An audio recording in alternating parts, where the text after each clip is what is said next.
Alright, what's up guys? My name is Zach and today I am driving a 1990 Honda CRX. Up front is a 1.5 liter inline 4 and down below is a 5-speed manual transmission. Now I am super excited to be driving this here CRX because I've never driven one before. I've always found these cars fascinating as a really fun and cool alternative to the Civic, as well as I just admire the fact at how light and nimble these cars really are. So I'm excited to dig into that today with you guys. But before we get on to anything else, I have a website, zackpradel.com, where you can buy stickers like this retro sticker pack or big friggin' bottle sticker and other merchandise when it becomes available. You could also submit your own vehicle to be reviewed by me through a quick and easy submission form, and you get a video of your car just like this one. And you could read my behind the scenes blog to see what I'm filming before it comes out on the channel. But let's get back to that 1.5 liter under the hood. Well, it's a D15 engine from Honda. If you're a Honda fan, you'll know what that means. And basically, it's a single overhead cam inline 4 that makes about 92 horsepower. And while 92 horsepower doesn't sound that crazy, it's actually really fun to drive. The reason for that is that this car is so light. This particular one is just over 2,100 pounds, which is very light when it comes to cars that are full of metal, rubber, and glass, not very light materials. And so you don't need all the power in the world to really have fun. And that is the name of the game when it comes to the CRX. Like I said, paired to a 5-speed manual transmission. Guys, it's a Honda. You know I love Honda manual transmissions. Feels great, shifts great, clutch feels nice and light, easy engagement, and overall it's exactly what I would want out of a vehicle like this, which you always love to see. Last but not least about the drivetrain of the CRX, this is front wheel drive. So with that out of the way, let's talk about the interior. Well, in front of me, I have 4 gauges. On the left is my tachometer, in the center is my coolant temperature and fuel, and on the right is my speedometer, of course, highlighting 55 miles an hour. Because of the national speed limit at the time, I do have a full documentary about why speedometers have 55 miles an hour on them, if you'd like to check that out. On the bezel of the gauges, I do have my rear defrost and gauge dimmer switch off to the left, and my hazard switch off to the right. The steering wheel doesn't have any buttons on it, however, it does have a horn, but it is pre-airbag, and it looks very handsome, what I've come to know and expect from Honda of this era. Off to the left, I do have my recirculating and vent, as well as a little cubby, and then on the door, I have my latch kit in and out, my crank for the windows, and that's it. Moving into the center, I do have 2 climate control vents and a digital clock, as well as my climate controls themselves. This vehicle only has heat because this is a DX model. There is no AC. You can see that dead switch off to the right where AC would normally be. Then I do have an aftermarket radio because every radio from the 90s was either garbage or has since broken. A cubby, ashtray and cigarette lighter, and then the shifter itself. The shifter is very basic. The shift knob is this sort of thick, rubbery, plasticky material, which is on par for a more entry-level vehicle like the CRX was. Then I do have the handbrake, meaning I don't have any cup holders here in the CRX, so unfortunately, by default, it fails the big friggin' bottle test.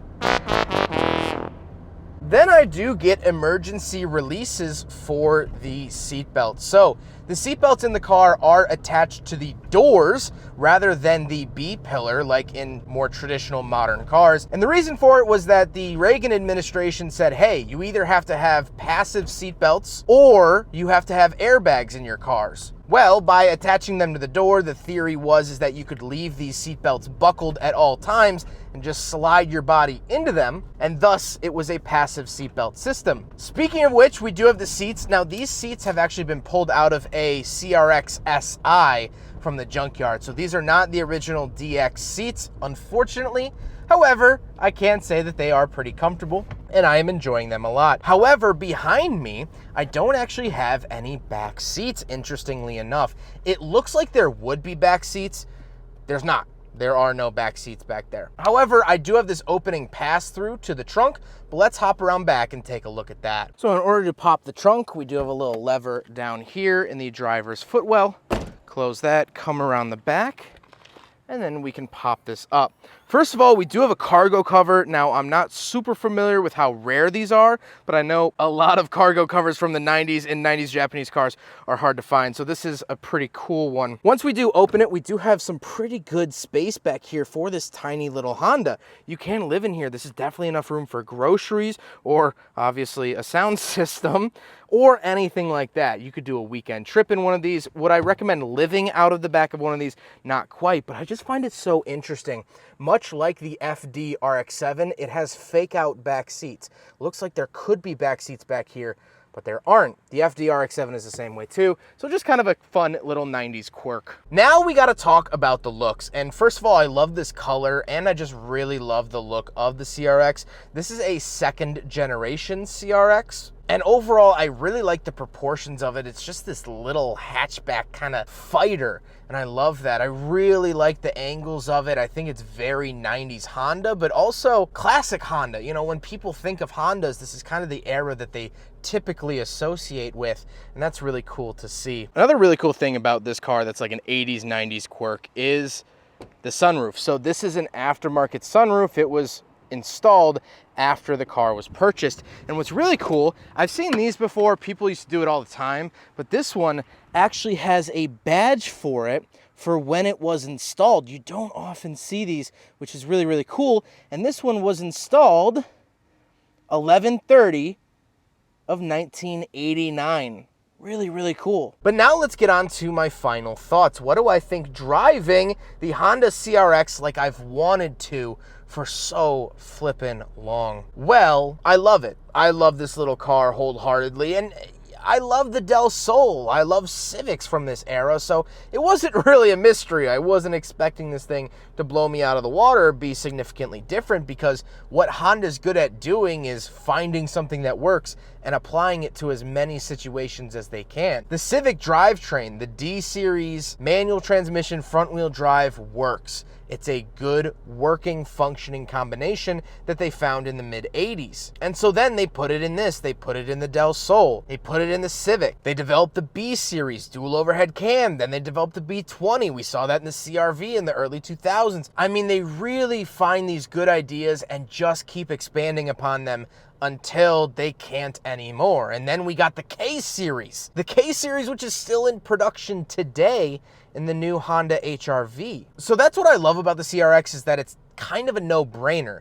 They had this solid, reliable drivetrain. They had the means to develop a two-door coupe hatch. And so they put those ideas together and we get one of these fantastic cars. The other reason I really want to drive this is because I feel like not a lot of non-Honda people care or know about the CRX. This is one of the lightest Hondas that you can buy, and one of the lightest enthusiast cars from the last 30 years, if not ever. 2,100 pounds is amazing, but they also made an HF version, which just touched under 2,000 pounds, coming in at 1,967 pounds. You're starting to get into like golf cart level of lightness with that vehicle. So that is just so cool to me. It's light. You don't even notice that it only has 92 horsepower, and it's 92 horsepower you get to wring out, you get to punch in the gut. And much like my waistband, no matter how much it gets stretched and pushed and pulled and tweezed, it comes back at the end of the day.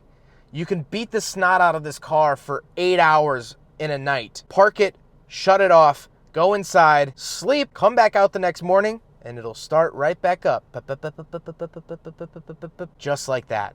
And you can't say that about a lot of other cars. This car has 250,000 miles on it. Just rolled over last night, 250,000 miles. And yet it still drives like a spring chicken. It still is a teenager. It's still going to the corner shop and buying a Slurpee with $1.50 in its pocket. It's still young. That's what I love about Hondas. They're resilient. That's the best. Well, huge thank you to Keegan for letting me take out his CRX. This thing is absolutely awesome. I'm so happy. I've been looking for a CRX for so long. I'm so glad Keegan reached out. He has been absolutely awesome to work with, him and Trevor. It's been fantastic. I can't say enough good things about the both of them. They are great, and I look forward to working with them again. But I hope you guys enjoyed the video. Don't forget to rate the video, comment on the video, and subscribe if you really liked it. Take care, guys.